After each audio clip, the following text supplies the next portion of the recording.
Bonjour tout le monde. Donc, on va attaquer. Donc là, l'atelier va être fait avec la version la 10.200, au moins. Donc, dans à propos, vous avez le nom de la version, je le répète, et ici, vous aurez le lien pour pouvoir aller la télécharger. Ça va prendre un peu de temps. Voilà. Donc, elle est téléchargeable pour les versions 3 Design Windows et pour 3 Design Mac. Donc, on va créer une nouvelle pièce. Donc là, on va commencer à dessiner l'ovale. Donc, je sélectionne le plan OXY. Je vais dans Esquisse. Pour créer l'ovale, je vais utiliser la courbe cyclique. C'est bien pratique. En un seul clic, je dessine un ovale. Voilà. Après, pour attribuer les dimensions, je peux aller dans le module esquisse et dans transformer et je fais un facteur d'échelle. Je rentre mes dimensions. Donc là, il doit faire 18 par 28. Ça sera l'encombrement extérieur. Voilà ma courbe de départ qui va me servir à faire mon pendentif ovale. Je pose l'outil s'il y a besoin, je ressors de l'esquisse. Voilà ma première esquisse.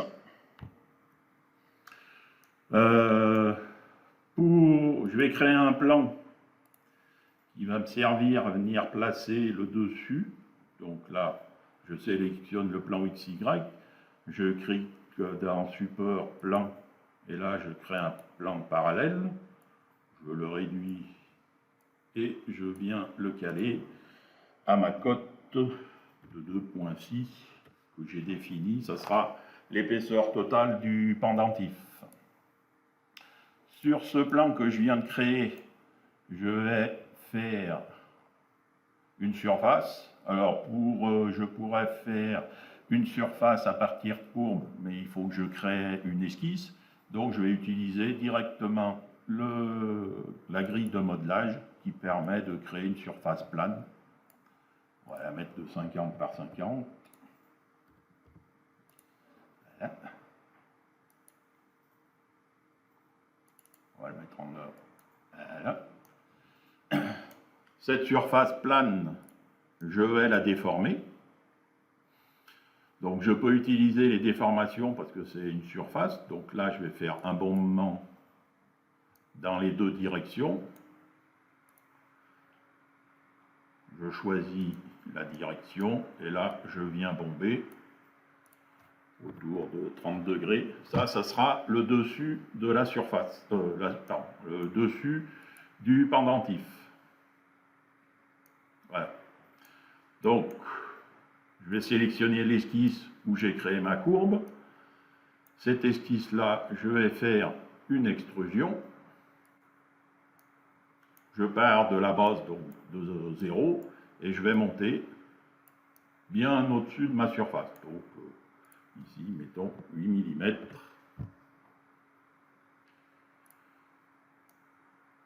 Pour pouvoir utiliser la fonction Magic Solid, il faut que je travaille en surface. Donc, l'extrusion, là, je vais la transformer en une surface en enlevant la face du dessus. Donc, pour cela, je vais aller dans contrôle de surface, j'ai sélectionné mon extrusion, et avec la fonction supprimer des faces, je viens enlever cette face-là, la face du dessus.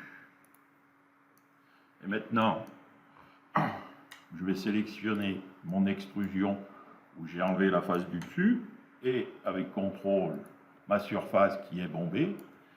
Et pour en faire un solide, là, c'est la fonction qui est dans Effets spéciaux et qui s'appelle Magic Solid.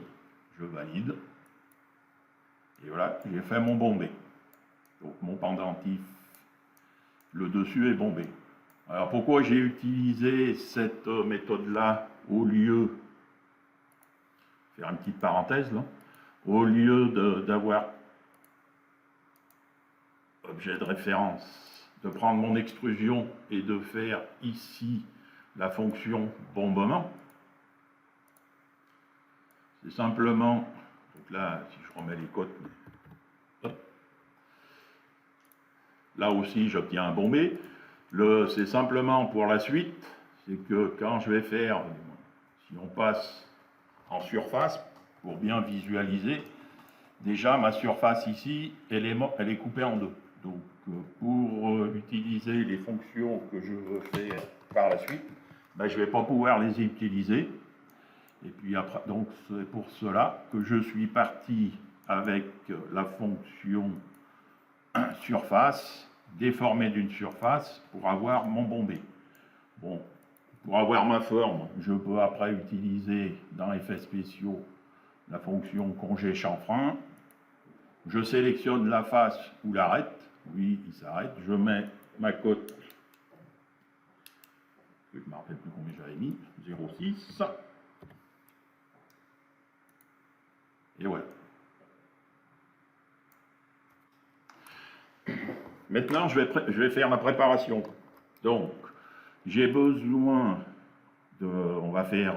il y aura un empierrage. Pour l'empierrage, j'aurai besoin d'un décaissé sur une certaine épaisseur. Donc, je vais utiliser dans courbe la fonction qui s'appelle extraire les courbes de bord de la surface du dessus. Et ici, je vais lui mettre par exemple 0,5. Donc mon pavage viendra se mettre à l'intérieur de ça. Donc, à partir de là, pour créer mon décaissé, je vais utiliser un copie de face. Je viens récupérer la face du dessus. Et je vais utiliser, alors je vais vous masquer là, pour qu'on voit. Donc, j'ai récupéré la surface du dessus. Et avec le extraire les courbes de bord, je vais lui demander qu'il vienne me récupérer la surface qui sera à l'intérieur. Donc ça, c'est avec les contrôles de surface, et je vais utiliser la fonction qui s'appelle restreindre. Donc, j'ai deux possibilités. Soit, par défaut, il vient me garder juste la surface qui m'intéresse, celle qui est à l'intérieur de ma courbe, mais je pourrais lui demander la forme inverse, c'est celle-ci. Bon, dans notre exemple, ça ne me sert pas. Moi, celle qui m'intéresse, c'est celle-là. Donc, quand je vais valider, il m'a coupé ma surface correspondant à la courbe de bord. Cette surface, elle est d'un seul carreau. Je n'ai pas de problème au centre, vous voyez. Donc, ce qui va me permettre d'avoir pu utiliser la fonction restreinte de surface et de pouvoir utiliser la fonction décalage. La fonction décaler me permet soit de décaler vers l'intérieur, de décaler vers l'extérieur, mais elle me permet aussi de faire des deux côtés. Et là, je vais créer mon décaissé de 0,28. Alors, je vais mettre une couleur différente pour qu'on voit bien les différents éléments qu'on aura à associer. Donc, voilà.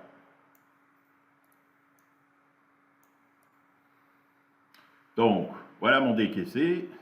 Là, mon pendentif. Pour le moment, le décaissé, je ne fais pas l'opération booléenne, je le ferai par la suite. Je vais passer maintenant à mon pavage. Donc, je sélectionne le congé chanfrein. Ça, c'est la surface restreinte qui est restée apparente. On va la masquer. Donc, je sélectionne mon congé chanfrein qui correspond à mon pendentif. Je vais dans la palette bijouterie. Compartiment empierrage, et là je vais faire mon pavé. Alors dès qu'on rentre dans la fonction pavé, pensez bien aller directement dans le troisième onglet aperçu pour venir cocher ajouter à l'arbre de construction. Ça vous évitera de créer la pierre et de faire un empierrage. Quand vous allez valider, vous obtiendrez directement votre empierrage avec les pierres. Je vais travailler sur un quart. Donc là, je vais activer, alors je vais faire un pavage manuel. Donc je vais activer mes symétries, donc je vais aller dans l'onglet plan et symétrie, par plan ou par axe. Donc là, ça va être par plan, et je viens sélectionner comme plan le plan OXZ et le plan OYZ. Ce qui me permettra d'avoir une pierre bien au centre et après de pouvoir travailler que sur un seul câble. Donc là, je me les approprie.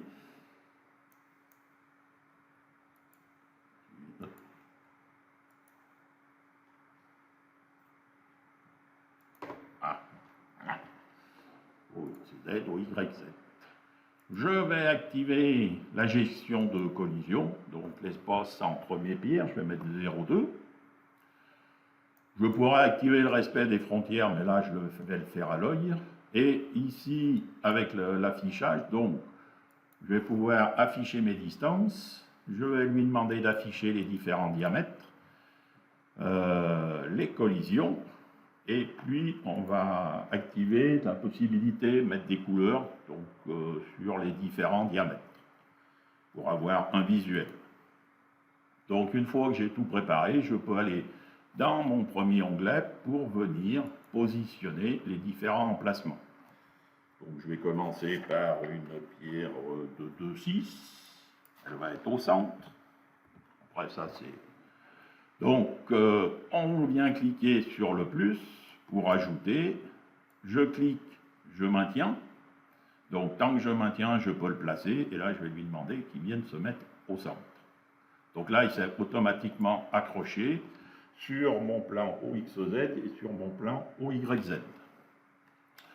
Je suis toujours en mode ajout. Donc ici, je vais venir changer mon diamètre. Je vais passer à des 2,4. Et là, je viens cliquer.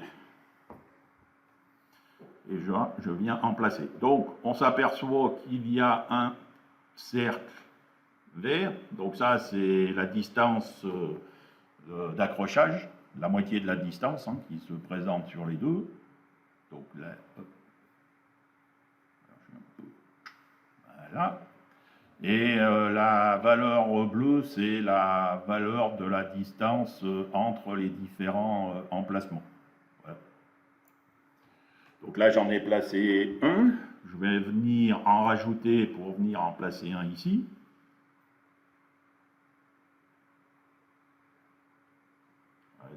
Voilà. Je vais venir en placer toujours à 2,4, par exemple là.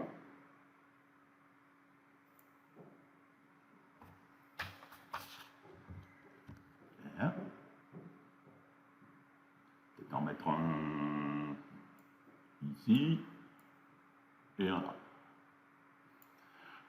Le cercle, donc le vert, hein, c'est si je zoome. Donc le vert, ça veut dire que je suis dans ma tolérance, et le bleu, bah, je suis dans la tolérance qu'on a définie ici. Hein. On a donné, alors il y a 6 emplacements, c'est les petits traits blancs qui vont apparaître. Là, ils apparaissent sur les 3. Mon maxi, il pourrait y en avoir 6. Et j'ai une tolérance entre mes 0,2, c'est la valeur que j'ai rentrée ici, que je retrouve ici, et les 0,5, c'est au-delà de 0,5, les traits blancs n'apparaîtront plus, et le contrôle avec le trait bleu ciel, rouge ou vert non plus. Donc là, comme je suis revenu, je retourne sur l'onglet. Là, je vais définir une nouvelle. Non, je vais en remettre un autre ici, là. Voilà. Voilà. Maintenant, je vais changer de diamètre. Je vais passer, par exemple, à un 2,2. Pourquoi pas? Alors, je vais en mettre un ici. Voilà.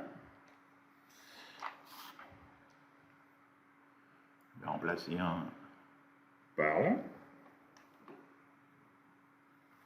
Alors, c'est lui qui... Les couleurs, hein, c'est lui qui les a attribuées. Hein. Le vert, le marron, le vert clair. Il les définit. Voilà. Là, on va changer de diamètre. On va passer à un 2.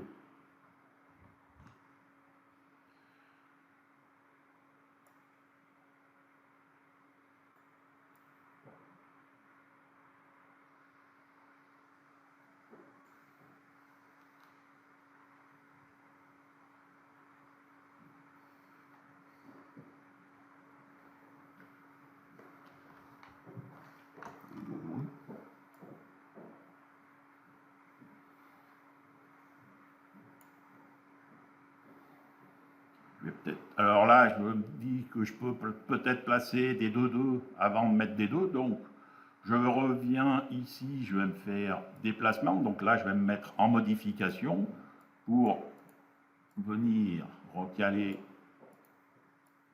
Voilà. Je reprends le plus, je viens mettre le diamètre de 2, que je peux mettre ici. Et là, donc là je ne peux pas en rajouter, c'est parce que cet emplacement-là me gêne. On va le mettre là, voilà, là. Alors, vous avez vu, avant, si vous cliquez sur le diamètre, il s'affiche ici, et quand vous faites plus, il prendra la valeur de l'élément sélectionné. Voilà, après, je suis toujours en plus. On va mettre un 8 pour mettre là. On va mettre un là.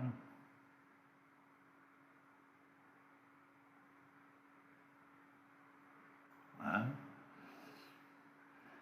Et puis, on reprend. Voilà.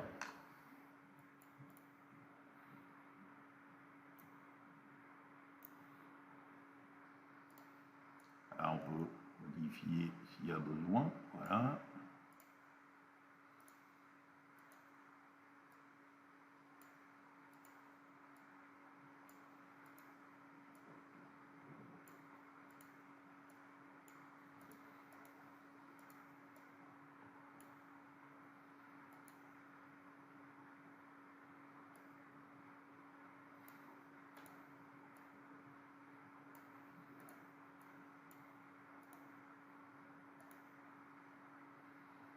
Donc là, je peux modifier après mes emplacements. Alors, avec la molette de la souris. Vous voyez, on descend de 1/10 en 1/10.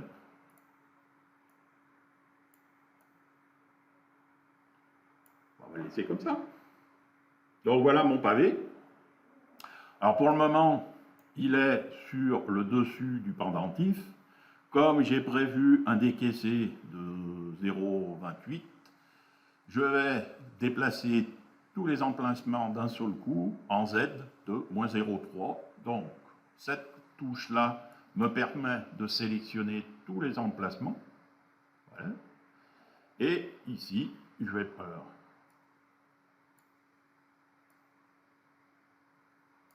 comme d'habitude. Voilà, je peux le faire en manuel avec le Z là, ou ici en rentrant la valeur, donc moi j'ai dit -0,3. Donc voilà mon pavage, il est enfoncé. Si je viens sur le troisième onglet, il va me montrer mes pierres qui sont à moitié apparentes, vu qu'elles sont à l'intérieur.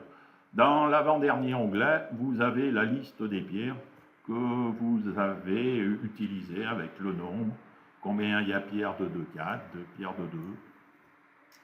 Et là, je valide. Comme dans le troisième onglet, on a coché ajouter à l'arbre de construction, quand je vais valider, je vais obtenir directement mon empierrage avec une pierre et mon pavé.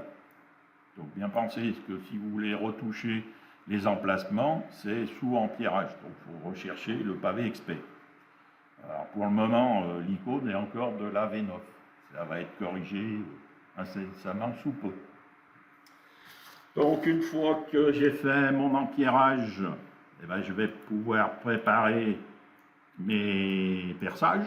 Donc je sélectionne l'empierrage, je vais dans la palette bijouterie, compartiment sertissage, et ici je fais un perçage multiple.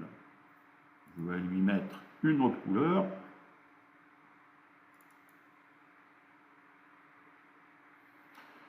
Je vais définir,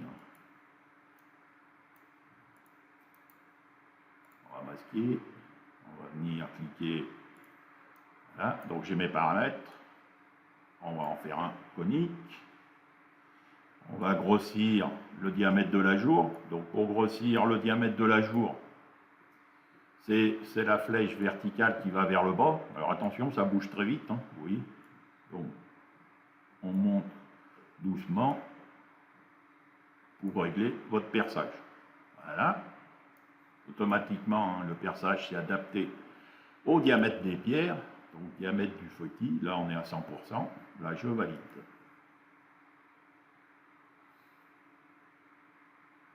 Voilà, mes perçages sont faits. On va les masquer.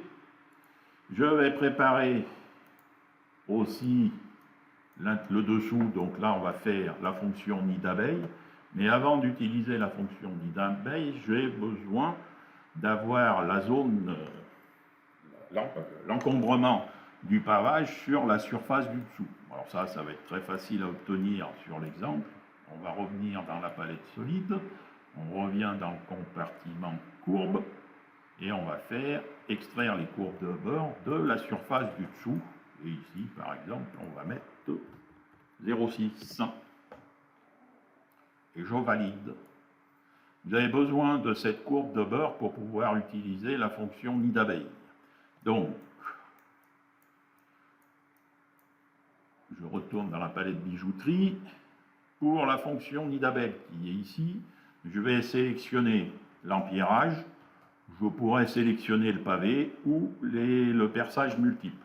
Alors là, on va le faire avec le perçage multiple.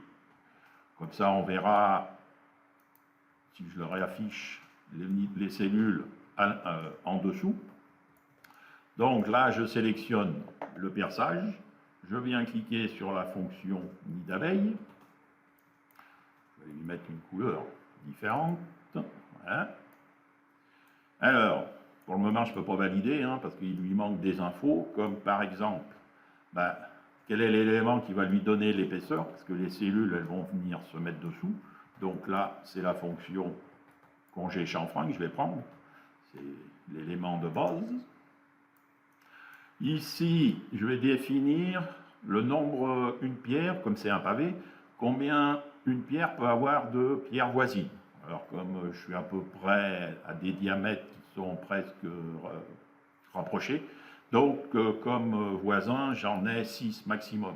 Si ici j'avais mis une pierre beaucoup plus grosse, là il faudrait peut-être changer, passer à 7, 8 ou 10, pour que les triangles là se fassent bien. Donc une fois que j'ai défini mes emplacements, mon congé chanfrein pour donner l'épaisseur, je peux aller dans le deuxième onglet, et là, il va me créer mes cellules. Donc la distance, l'espace entre chaque cellule, la paroi, c'est ici. Par défaut, on va laisser 0,5, alors pas mal. La profondeur, bon là on est par des cotes, mais moi je préfère mettre par pourcentage. Voilà. Donc si on masque le pendentif de base, il a créé des pyramides. Donc on peut gérer les valeurs, la hauteur vers le haut, la hauteur vers le bas. Bon, pour les puristes, la cote ici, on pourra la réduire à un petit dixième. Ça, on en a besoin pour que le calcul entre chaque emplacement, que la paroi soit bien de 0,5. Et on s'aperçoit ici que tous les emplacements qui sont à l'extérieur ne sont pas finis, c'est parce qu'il a besoin de la courbe de beurre qu'on a précédemment sortie, et voilà. Et là, je valide. Alors, cette fonction nid d'abeille se passe bien si le pavé a été fait correctement. C'est-à-dire que c'est entre chaque pierre, il y a un emplacement à peu près, un espace à peu près équivalent entre chaque diamètre de pierre. Donc là, j'étais assez rigoureux sur les diamètres et les positions, et mon nid d'abeille s'est bien passé. Donc là, on va pouvoir passer à... Maintenant, on a fait le perçage, le nid d'abeille pour la partie du dessous. On va venir mettre des grains. Donc, on va utiliser... on va créer un grain, déjà. Donc, on va utiliser la fonction grain qui est dans le compartiment grain. Je vais lui mettre aussi une couleur différente. On va créer un grain arrondi, donc on va le faire de 0,65. repos de 1 mm. Là, il ne veut pas, ça, c'est parce que c'est à cause de lui.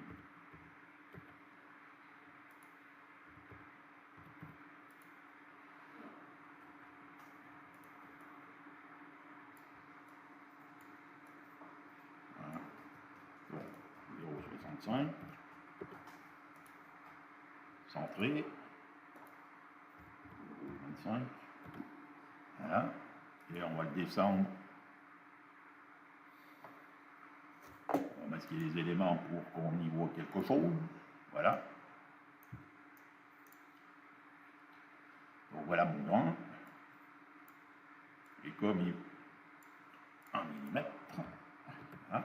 Et comme le grain va être ajouté, on va le descendre un peu pour qu'il y ait une zone d'intersection. Donc comme il y a mon décaissé, je descends à moins 0,5.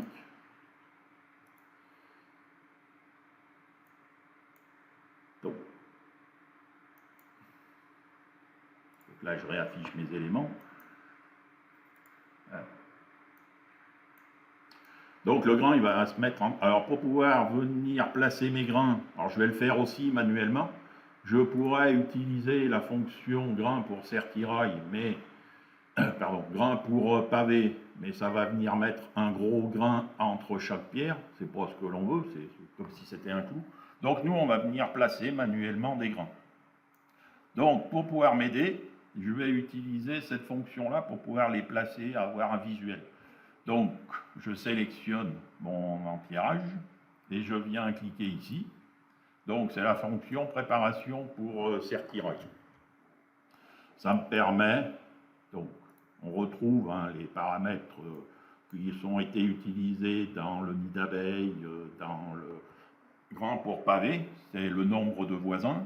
Et ici, il me donne différentes possibilités.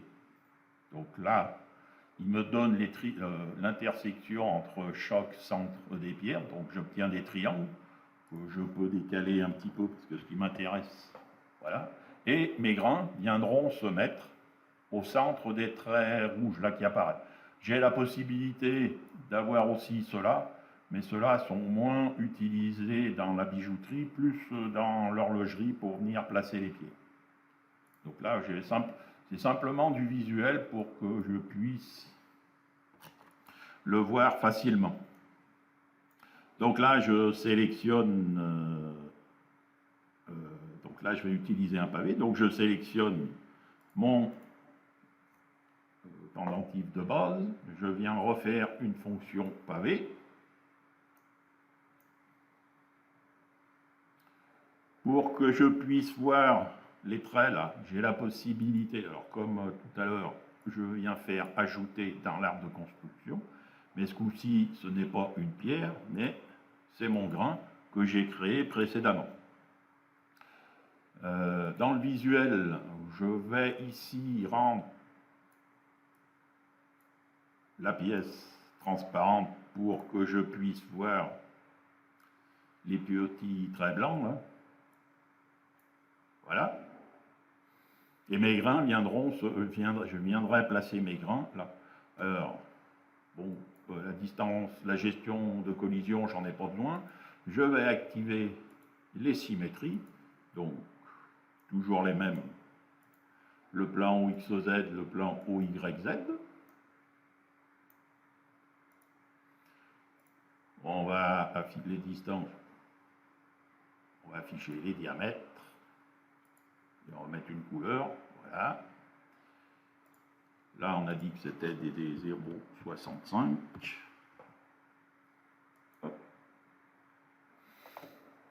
Et je commence.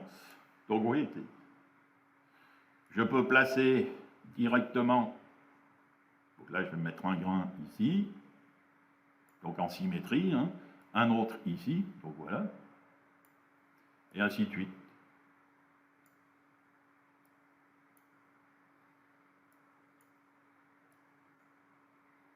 Comme j'ai les traits, ça me facilite la position.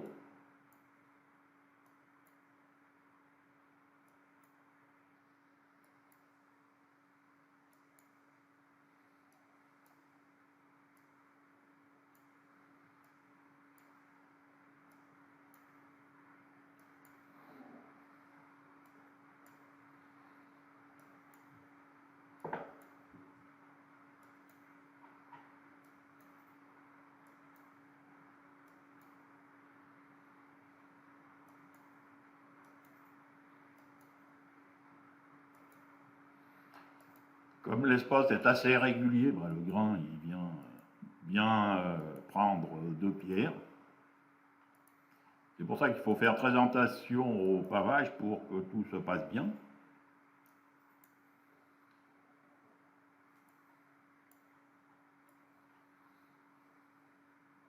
Alors, quand l'espace est un peu plus grand, on peut...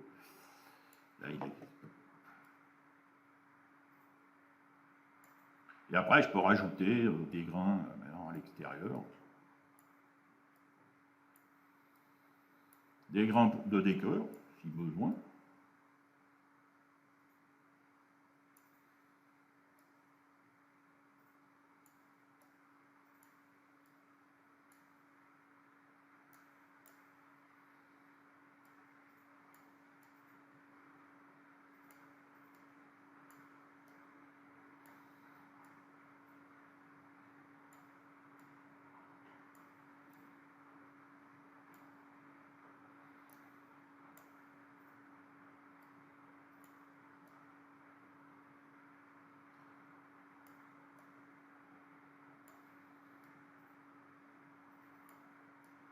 Voilà, par exemple.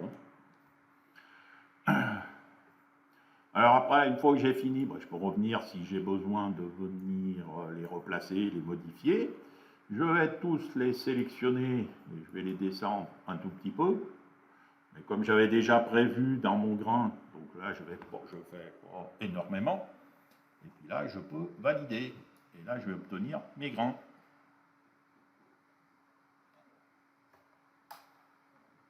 Oui, c'est normal. C'est normal qu'on envoie un petit peu parce que on n'a pas encore fait le décaissé et tout ça. C'est ce qui va arriver maintenant. Donc, là, on va renommer un peu pour de... Donc, l'empierrage 2, ça, c'est les grains. Voilà. Là, on a notre nid d'abeilles, on a les perçages, on a le décaissé. Donc, maintenant, on va pouvoir faire les opérations booléennes. Donc, la première qui intervient, c'est entre le pendentif et donc le congé chanfrein et le décaissé. On va l'afficher. Voilà. Donc ça plus ça, on fait une opération booléenne de soustraction.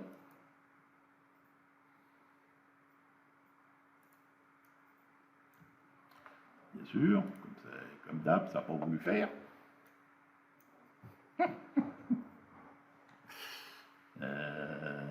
Qu'est-ce qui n'a pas marché?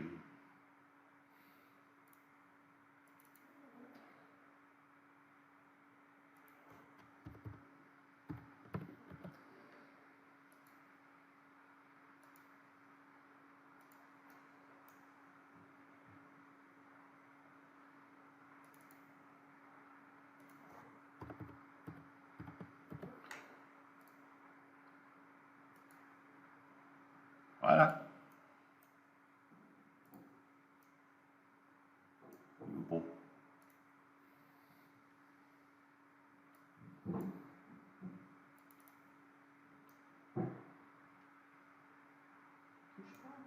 Hein?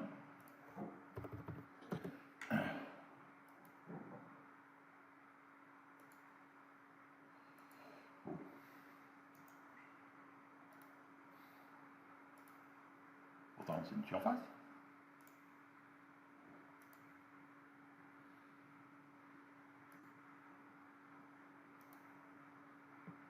C'est bon.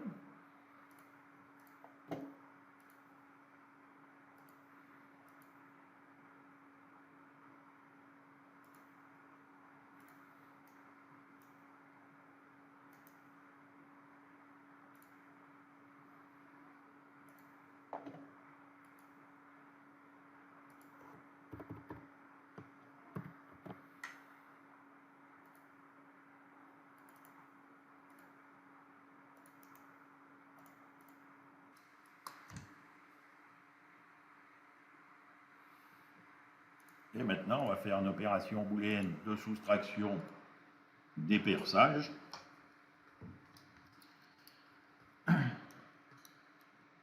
Alors, je la fais en deux parties. J'aurais pu aussi sélectionner en même temps que le nid d'abeille.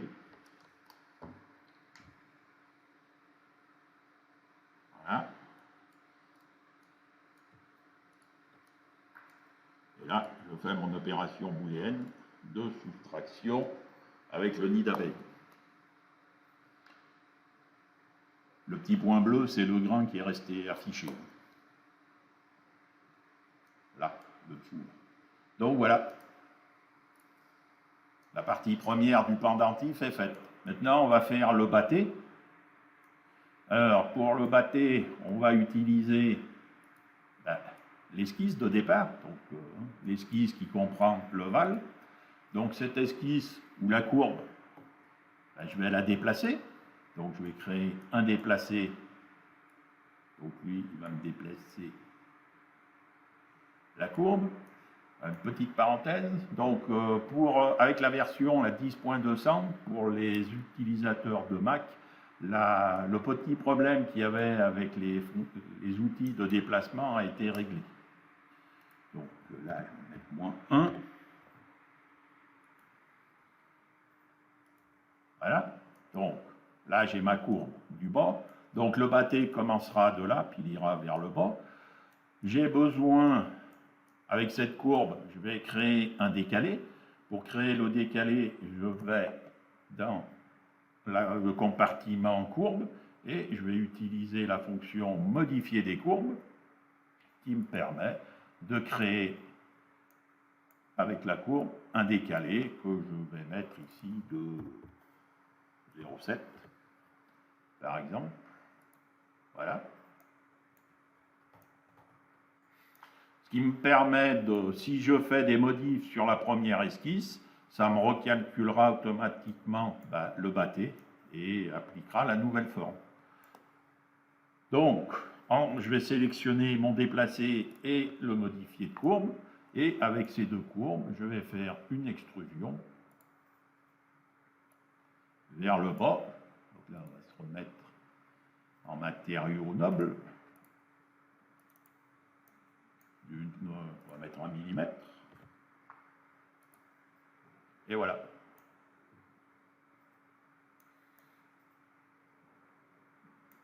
Et maintenant, pour maintenir la partie du haut et la partie du bas, on va créer des petits tubes qui viendront se placer là. Donc, alors j'ai plusieurs possibilités. Soit je crée un tube ici. Moi, j'ai pris l'option de dessiner, dans une esquisse, je vais dessiner 2 cercles. Donc, dans ce plan-là, je vais dessiner un premier cercle, je vais venir placer là. Donc, il va être au centre.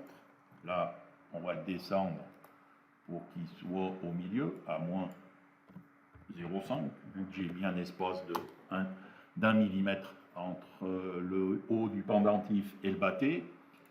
On va faire un diamètre de 1,1. Voilà. Et puis, je vais créer un deuxième cercle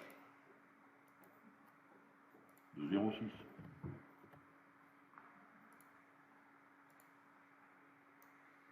Pour le moment, il est au centre. Donc, je vais prendre mes 2 cercles et je vais venir faire un déplacé pour venir le mettre en place ici.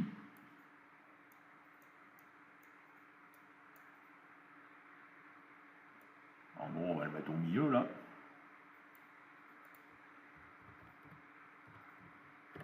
Voilà. Là, il est. On va faire un peu mieux.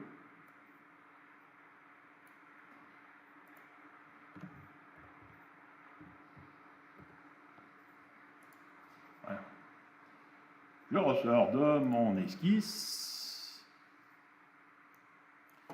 et je viens sélectionner mon esquisse 2, donc où il y a les 2 cercles, et là je vais faire une extrusion, mettre de la couleur.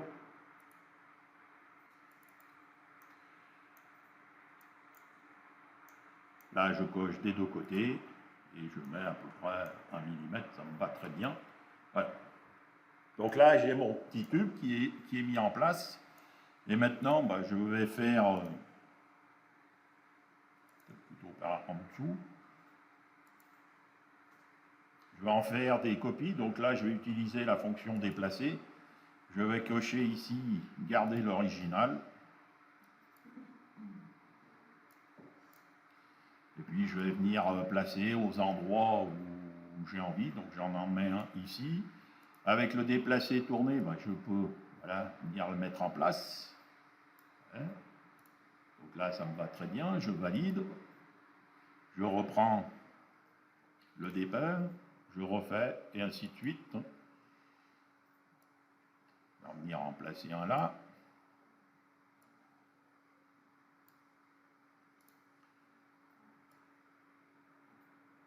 Voilà.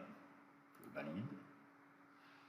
Alors j'ai oublié de cocher, mais ça c'est pas grave, je peux le retrouver ici. Je fais clic de droite, objet de référence.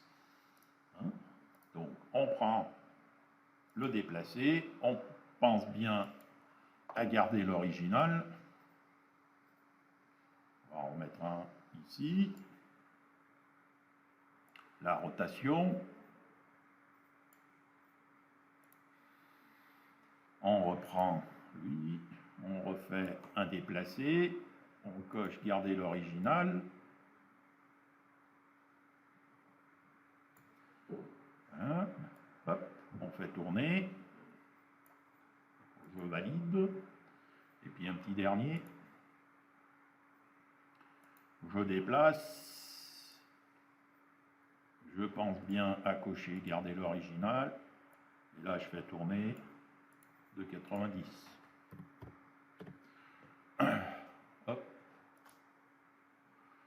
Alors, celui-ci, je le prends, je fais maintenant, je vais faire des miroirs. Donc, d'office, il s'est mis à l'opposé. Je fais la même chose pour celui-ci. Voilà. Et puis pour les autres, je les sélectionne. Et là, je viens faire un miroir. Pour avoir ce côté-là, je les reprends. Hop là, sans prendre lui, pardon. Voilà, et là je refais un miroir pour le dessous. Et voilà mes petits tubes tout autour. Donc là maintenant, il faut que je les lime pour les avoir à la largeur du bâté. Alors, je vais d'abord les regrouper. Parce que là, j'ai différents éléments. Hein. Donc là,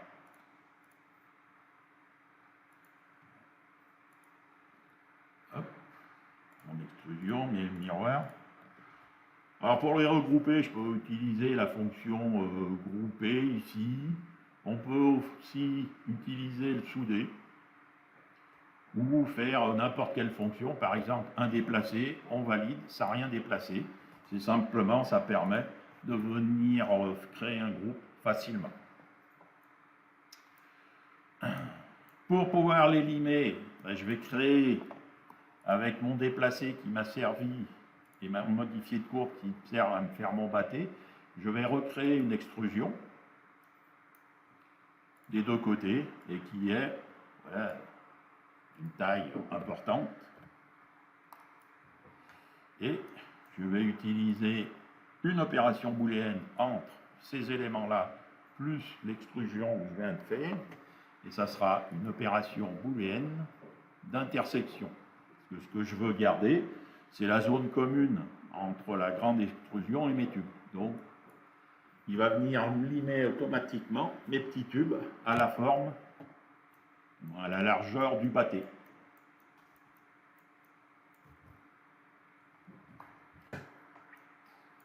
Donc après, eh bien, on va venir les assembler sur le bâté, par exemple. Donc là, je fais une opération booléenne d'ajout. Voilà. Et alors, pour la création, pour le prototypage, le pendentif, là, je pense, il va être fait en deux parties. La partie principale, là, va être imprimée d'un côté et le bâté va être imprimé de l'autre pour que derrière, vous puissiez rattraper, réparer si besoin plus facilement. Et pour vous aider après au positionnement, eh bien, on va venir créer sur la partie du dessus les emplacements des petits cylindres. Donc, on sélectionne la partie du dessus. Je vais rechercher dans l'opération qu'on vient de faire les petits cylindres, donc c'est l'opération booléenne 5. Hop, et là, je vais faire une opération booléenne de soustraction. Et là, je devrais avoir l'emplacement des petits cylindres sur le pendentif. Donc, si je masque le batté, là, vous voyez, j'ai l'empreinte de mes petits cylindres. Donc, comme ça, ça vous permettra de venir placer plus facilement. Donc, le pendentif, le batté. On va le renommer.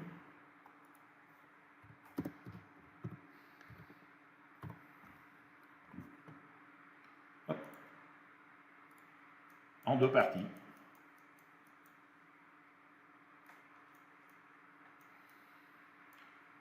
Pour finir, parce que là on a presque terminé l'enregistrement, pour finir on va faire la chaîne.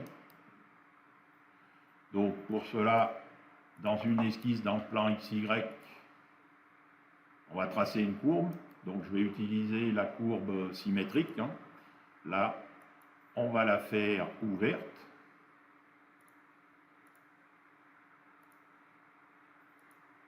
Donc là, au moment où je valide, je vais regarder en vue de dessous pour la faire passer, là, par exemple ici. Là. Après, on pourrait faire ici, mettre un anneau, une bélière et faire la chaîne, ou faire passer la chaîne entre eux. Ça va être à votre choix. Donc voilà, ça c'est le rail pour la chaîne. Maintenant, on va créer le maillon. Le maillon, hein, ça va être tout simple. Hein. Pour qu'on y voit bien, je vais tout masquer d'un coup. Voilà. On va venir créer un petit ovale, hein, comme j'utilise la même fonction que j'ai utilisée tout à l'heure pour créer mon ovale. Ici, je vais lui mettre des côtes.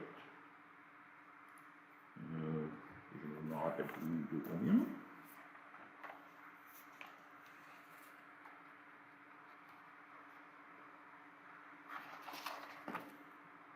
Largeur 1,5.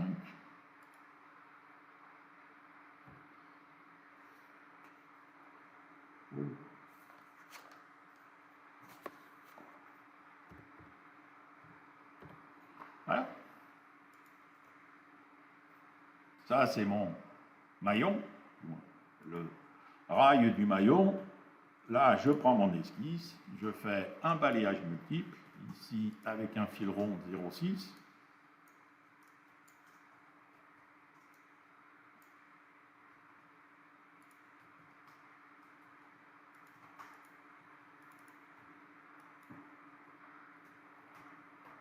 On va le faire. L'avantage, c'est qu'on peut le faire un peu plus grand.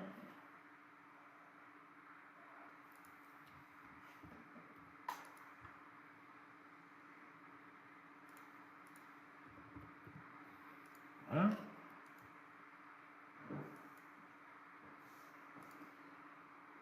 Voilà.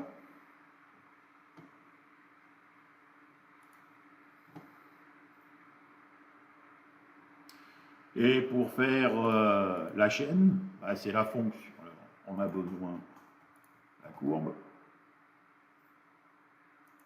On a besoin de la courbe. On a besoin du maillon. On sélectionne le maillon. On sélectionne la courbe. Et c'est dans la palette bijouterie, dans outils avancés. Et ici, vous avez le chaînage qui se fait. Donc, après, ici, vous avez le visuel. Hein. Là, votre maillon. Et en jouant sur les points ici, par exemple, si je rapproche du centre, oui, ça l'a déplacé ici.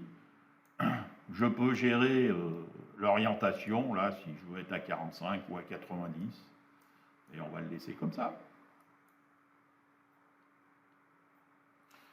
Et on va faire réapparaître notre pendentif.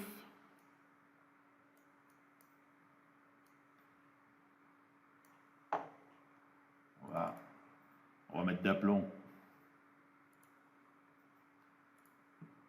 On va venir la déplacer un peu.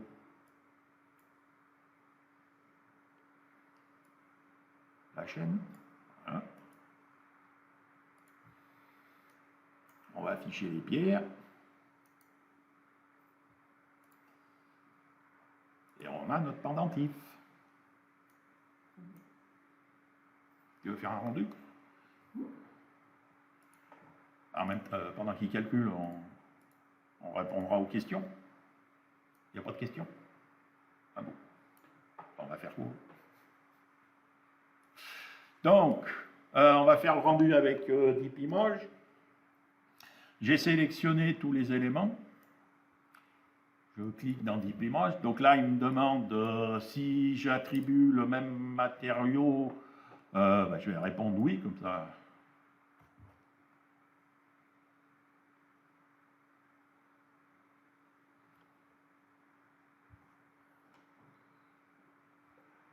Voilà.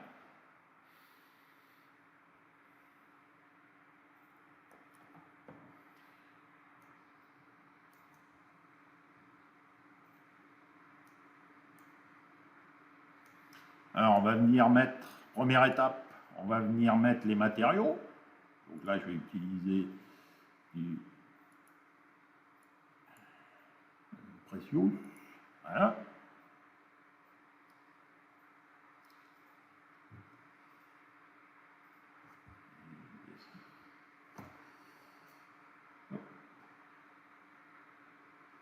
Alors moi, j'utilise le Satan pour de leur gris et je viens dessus, clic de droite, j'édite le matériau et je viens modifier, je rajoute un petit peu de radiance. La radiance, ça joue sur la blancheur. Alors faut y aller doucement. Là, j'ai mis 5 centièmes. Parce que si, par exemple, vous mettez 1, vous allez voir que ça va être tout blanc. Il n'y a plus de brillance, plus rien. Ça permet... Voilà. Petit truc. Donc là, il a appliqué le même matériau pour le pendentif, le bâté, la chaîne. On va mettre le matériau pour les pierres précieuses.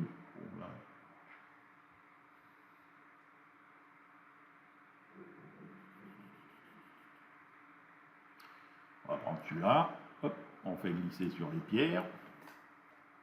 Voilà. Là, on va définir l'environnement.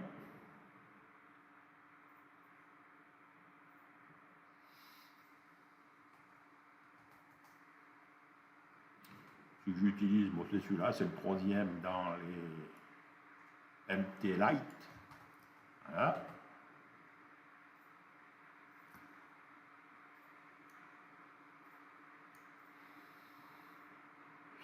Ici, on va définir la qualité, améliorée ou optimale.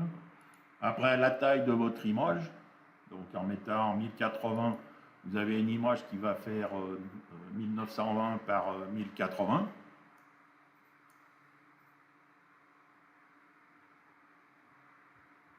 Donc là, on vient le mettre en place. Et puis là, il va le calculer.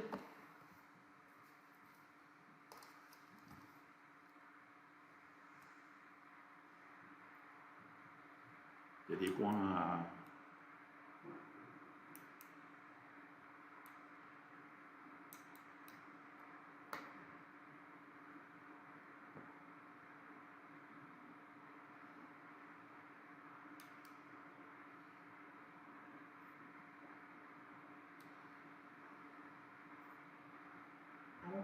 Alors, une question, Jean-Claude. Merci, M. Medina. Faut-il réduire les pierres pour n'avoir pas de réflexion dans Deep Image? Il faut que les perçages soient faits. Donc, soit augmenter la taille des pierres, soit augmenter la taille des perçages pour pas que le métal vienne toucher sur les pierres. Donc, c'est plus simple d'augmenter le diamètre du perçage que de réduire le diamètre des pierres.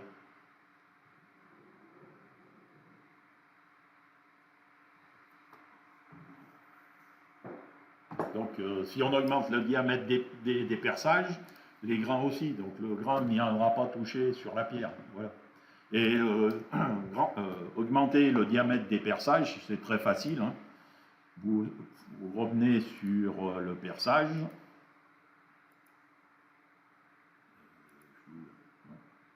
C'était ici. Donc là, perçage multiple.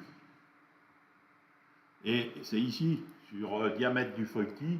Si vous voulez que le perçage soit plus grand, bah, vous mettez 102 ou 105 ou 110%. Donc automatiquement, pour chaque diamètre de pierre, le perçage s'agrandira de 5% ou de 10%. Merci. Est-ce que vous avez d'autres questions?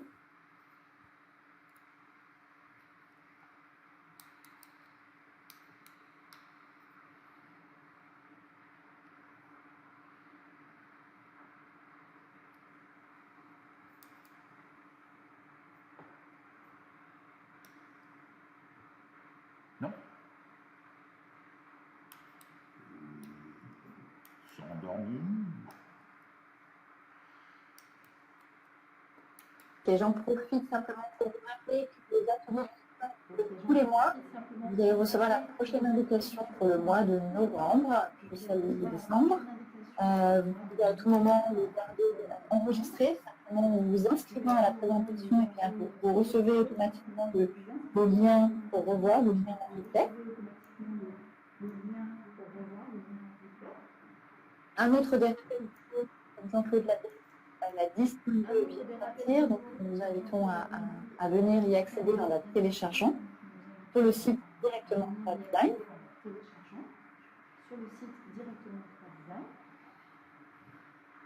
Et la troisième information, c'était concernant cet exercice, alors qui a connu quelques petites lacunes aujourd'hui, mais sera disponible aussi en tutoriel, afin que vous puissiez vous-même le réutiliser, le réessayer.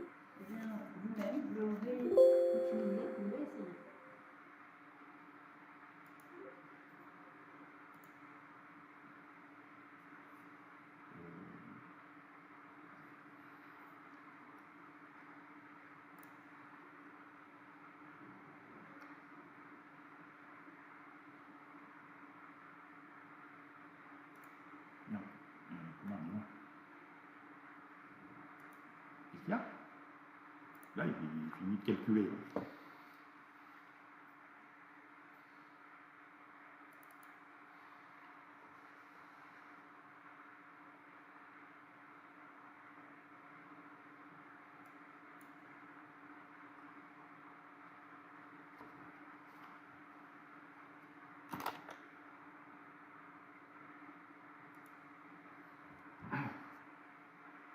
Les tutos vont mettre... Attends, c'était pas... Donc, voilà.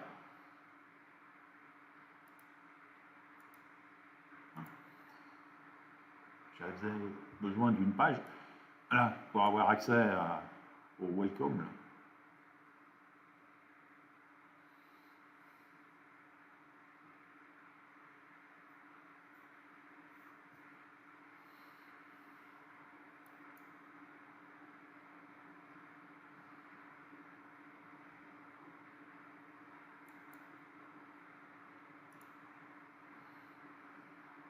Bon, ça arrive, non? Ah, hein? Mais en français. Il devrait être venir là. Mais pour le moment, c'est pas encore fait. Mais vous aurez des vidéos des anciens tutos et il devrait y avoir des liens pour venir télécharger les PDF des nouveaux tutos faits en V10 dans incessamment sous peu. Merci Jean-Claude pour ce rappel. C'est l'avis à tous les débutants qui voulaient pratiquer en effet les tutoriaux. Eh bien, vous les avez tous disponibles sur notre site internet. Voilà, nous espérons avoir pu compléter en tout cas les informations sur cette création de pendentifs certi, que malgré le petit couac en court parcours, eh bien, on a quand même pu eh bien, vous présenter un panorama complet de la création de A à Z, des questions bien évidemment alors, ce fait, on doit très lundi au vendredi aux horaires de travail. Que nous vous donnons rendez-vous le mois prochain pour le prochain thème atelier du support qui sera défini très prochainement. D'ailleurs, nous vous invitons aussi à participer. Si vous souhaitez suggérer des thématiques ou des besoins, que ce soit sur 3Design, sur 3Shaper ou Zipimage, je vous invite à les formuler. Ça nous aide vraiment à pouvoir définir des thèmes et puis vraiment orienter sur les besoins formulés par nos clients. Voilà. Alors, merci à vous. Nous vous souhaitons une très bonne semaine, un très bon lundi et à très bientôt. Merci, au revoir. Merci, au revoir à tous. Merci, au revoir et bonne journée. Merci, au revoir à tous.